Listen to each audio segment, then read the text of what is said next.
Hello, inflation fighters. Thank you for joining me, the Penny Nanny. Last time we had a video, we talked about doing a food inventory of everything that was in your house. And I showed you how I keep mine in a book. And now your categories are going to be different. You could just have a running list with all these things and keep it on your fridge or freezer and mark it off as you need to, or add it as you need to. But go ahead and do that. Feel free to do whatever you want in terms of that. So if you're going to do it at all, which if you're not, that's totally okay too.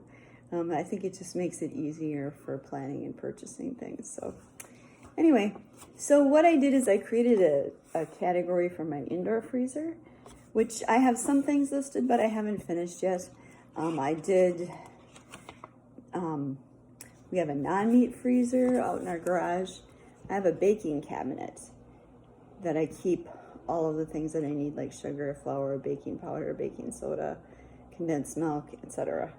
And excuse me, and that is what I use for the baking thing. I go through that and see what I have in there, which is really kind of nice too, because sometimes you just need to open the cabinet and see what's in there and decide, hey, maybe I can make a dessert on that. So my hall pantry has 4 shelves and the floor of the pantry. So on the first shelf, I'm doing all of my pastas, rices, things of that nature.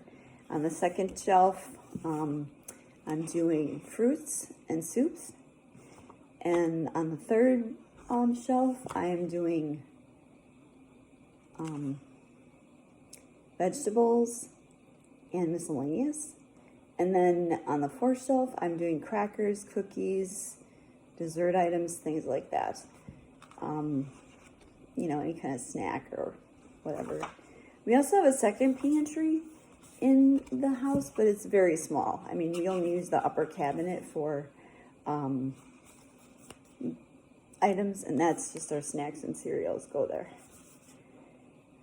We have on the bottom shelf, which would be the floor of the hall pantry, I keep oil.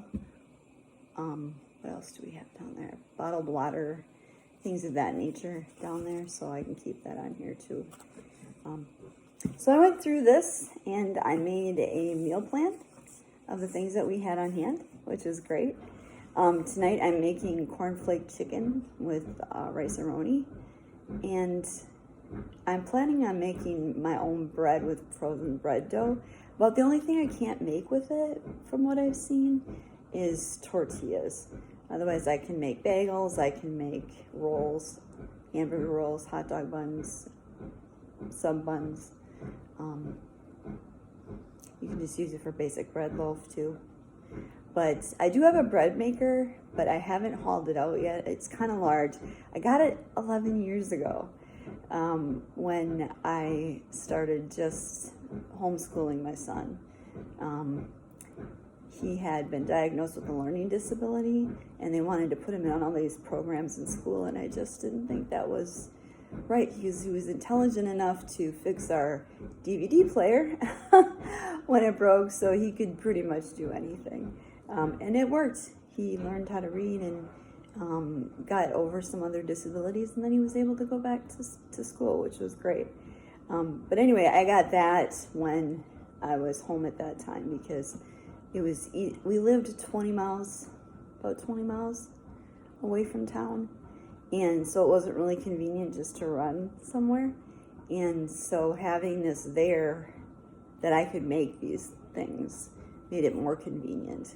So that's what I used it for. But I haven't really wanted to pull it out yet. I'm not sure if it's going to work anymore. I need to probably clean it, those kind of things. So I may get around to doing that again. But I want to see if I can do these things with frozen bread dough that have been thawed first, and then I'll decide if that's what I'm going to do. It's so much easier to keep a brick of frozen bread dough in the freezer than it is to keep, extra flour and yeast and all those kind of things too. So that works well. But anyway, so for tomorrow I'm making meatball subs. and I wanted to make the sub buns. So we're going to try that and experiment with it. Wednesday, I'm making beef stew in potato cups. So this is instant mashed potatoes doctored with anything, bacon, cheese, onions, etc. Baked in the oven, and then you put the beef, heat up the beef stew, or you can just put it in the cup after it's been baked for a little bit so it's firm and will actually contain it, but you can pour the beef stew actually into the cups. Thursday is our leftover day. 72 hours maximum for me. When there's a meat used, I freeze it from that point. And then I'll freeze it in single servings. So somebody can just pull something out for lunch or a snack or dinner if we don't feel like cooking. I know one thing that lasted since Christmas, I think, we made lasagna. My husband is an Italian, and he makes excellent lasagna. In fact, that was the first time he cooked for me. 30-some years ago, he made a lasagna for me. And I must have really liked it because I don't eat minced or ground beef, like Sloppy Joe type style. So I wasn't really sure. But I ate it, and it was good. And sometimes I'll have a piece of lasagna when my husband makes it, and sometimes I won't. But my point is that we had such a large amount, and my husband likes big pieces. So we froze each individual piece, and over the months we've pulled it out every time we just didn't want to make dinner, or we were going to be busy or something. So anyway, so we have leftovers that night, and then everything goes in the freezer. That doesn't get eaten. And then that day I'm also going to make, with the frozen bread dough, pizza crust. And then Friday we're going to have pizza. Saturday we're going to have a slow cooker pork loin. And on Sunday we're going to make Cuban sandwiches.